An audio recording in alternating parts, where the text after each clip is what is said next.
I'm joining her at a certified clinic in Kent to find out why she hopes changing the way she looks down below will help her self-confidence when it comes to having sex. But before her treatment, aesthetic physician Dr. Shirin wants to show me that we come in all shapes and sizes.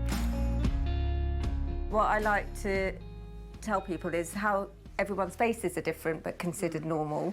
Vulvas are also different but normal. Well, I just thought mine was normal, but looking back there, I mean, there's a massive variety. They're all completely different. I think that is something that's really important to stress to people, because I get a lot of people coming in saying they're abnormal.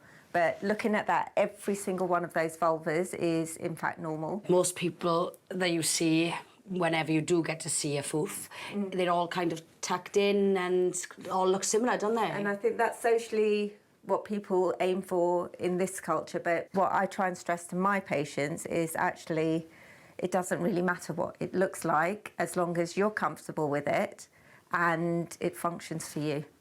Today, Kat's chosen a medically CE-approved, non-surgical treatment using radio frequency waves to help stimulate the body's natural collagen production, supposedly resulting in a more toned and tightened vulva. So, how are you feeling? I'm feeling good. Yeah? Yep.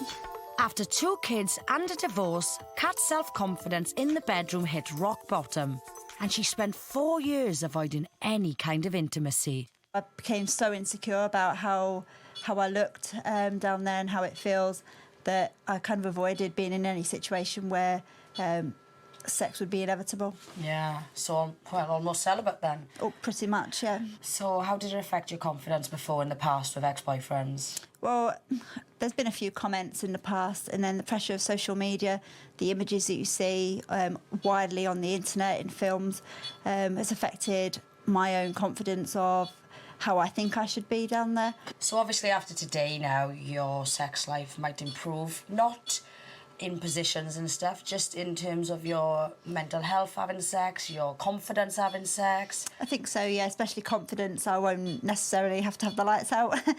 Kat will need a couple more sessions to get the full effect, but she's agreed to share her results with me.